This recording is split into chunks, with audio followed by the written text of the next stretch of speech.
सिर्फ 2-3 रुपये पेट्रोल और डीजल के दामों में बढ़ोतरी नहीं हुई, बल्कि पेट्रोल और डीजल के दामों में बढ़ोतरी के कारण खाद्य पदार्थों में भी बढ़ोतरी होगी। जहाँ तक कीमतें बढ़ने की बात है तो ये तो कांग्रेस के सरकार के समय का लिया गया निर्णय है कि ऑयल कंपनीज अब जो है अंतर्राष्ट्रीय मापदंड के हिसाब से तय करती हैं कीमतें। ये तो होना ही था। चुनाव खत्म, जनता पर चाबुक चलना शुरू। आपदा को अवसर में बदलना और उससे कमाई करना, उससे अपने ऐशो आराम की जिंदगी को व्यवस्थित करना, यह देश के प्रधानमंत्री की फितरत है। जनता पूरी तरह से त्राहिमाम है। सिर्फ 2-3 रुपये पेट्रोल और डीजल के दामों में बढ़ोतरी नहीं हुई, बल्कि पेट्रोल और डीजल के दामों में बढ़ोतरी के कारण खाद्य पदार्थों में भी बढ़ोतरी होगी, ट्रांसपोर्टेशन में भी बढ़ोतरी होगी। मतलब अब महंगाई पूर्ण रूपेण चरम पे आ जाएगी। निम्न वर्गीय, मध्यम वर्गीय परिवार के लोग कल भी अपनी थाली से रोटी गायब पा रहे थे और अब तो उनके थाली में रोटी आएगी ही नहीं। तो हमें लगता है कि देश के प्रधानमंत्री से देश संभल नहीं रहा है। कोई विजन नहीं है देश के प्रधानमंत्री के पास। देश के प्रधानमंत्री को इस्तीफा देना चाहिए। देखिए, पेट्रोल डीजल की कोई स्टॉक की क्राइसिस नहीं है देश में। प्रधानमंत्री जी ने आश्वस्त किया 60 दिनों का जो हमारे पास है पेट्रोल और डीजल का स्टॉक है और निरंतर हम इसको मल्टीपल सोर्सिंग से ये इस स्टॉक को बढ़ाने की कोशिश कर रहे हैं। हाँ, ये पैनिक बाइंग जरूर हो गई है। कुछ लोगों ने ऐसी अफवाह उड़ा दी कि पेट्रोल डीजल की किल्लत है, हालांकि ऐसी कोई बात नहीं है। जहाँ तक कीमतें बढ़ने की बात है तो ये तो कांग्रेस के सरकार के समय का लिया गया निर्णय है कि ऑयल कंपनीज अब जो है अंतर्राष्ट्रीय मापदंड के हिसाब से तय करती हैं कीमतें। हालांकि पिछले अगर आप देखें 3 वर्षों में रूस यूक्रेन युद्ध हुआ, ईरान इजराइल युद्ध हुआ, पूरी खाड़ी में संकट है, स्ट्रेट ऑफ हॉर्मुज में ब्लॉकेड है और उसमें पेट्रोल और डीजल की कीमतें, जो क्रूड ऑयल की कीमतें लगभग दुगनी हो गई 3 वर्षों में।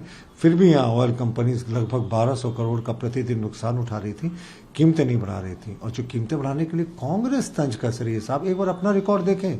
2004 और 2014 के बीच में पेट्रोल की जो कीमतें थी वो 210% बढ़ गई थी। डीजल की कीमतें जो थी वो 22-24 रुपए से 58 रुपए प्रति लीटर हो गई थी 2004 से 14 के बीच में, यानी वो 220% बढ़ गई थी।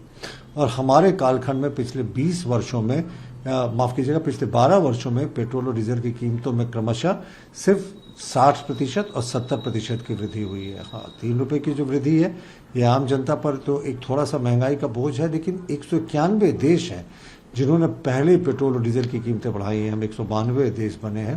काफ़ी हमने इंतज़ार किया कि जनता को इसकी मार नहीं पहुंचे, लेकिन एक डिफिकल्ट डिसीजन तो ऑयल कंपनीज को लेना था क्योंकि वो ब्लीड कर रहे थे और पूरे तरीके से वो इकॉनमी उनकी कोलैप्स कर जाती। नहीं, आप कांग्रेस कार्यकाल को क्यों कंपेयर कर रहे हैं? My bad is good than your bad, ऐसा तो इस लॉजिक तो नहीं चल सकता ना। नहीं, कांग्रेस महंगाई मैन और तरह तरह की चीजें मोदी जी के लिए कह रही है, तो हम क्या कहेंगे? जो 2004 से 14 के बीच का उनका कार्यकाल था वो जनता के लिए काला अध्याय था।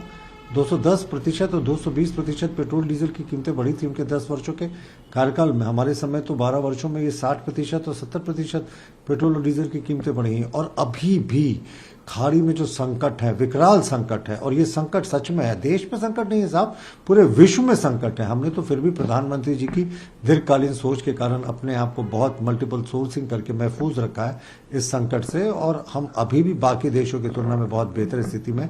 अब देखिए दूसरे देशों में वहाँ ऑफिसेज बंद हो गए, स्कूल्स बंद हो गए हैं, पब्लिक ट्रांसपोर्ट बंद हो गया, पूरे कंट्री में घोषित लॉकडाउन लग गया है। हाँ, मैं जनता से अपील करना चाहूंगा, पैनिक बाइंग नहीं करें। स्टॉक काफी मात्रा में है।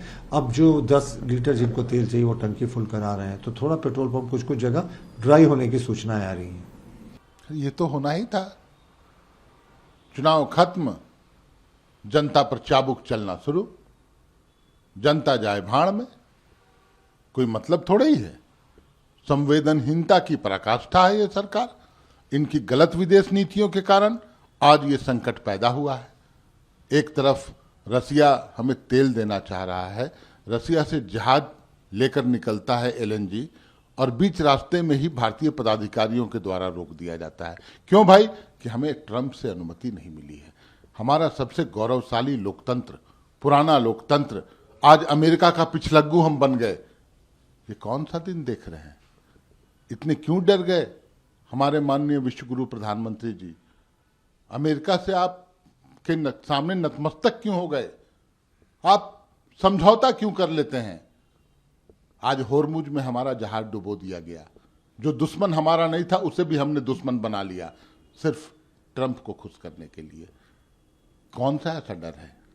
किस चीज का डर है आपको? क्यों आप समझौता करने पर उतारू हैं? जो विकट स्थिति पैदा हुई है उसमें 3 रुपये बढ़ाने का ये जो फैसला, क्या एक्साइज ड्यूटी कम नहीं किया जा सकता था?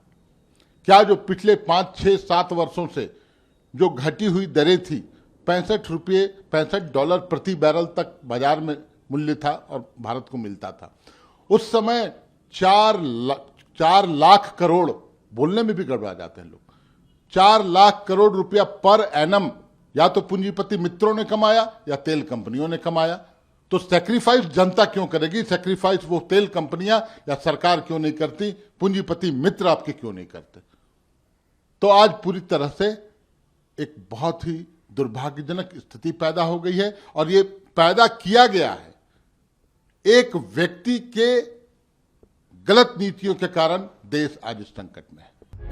प्रभातखबर.com, विश्वास वही, रफ्तार नहीं।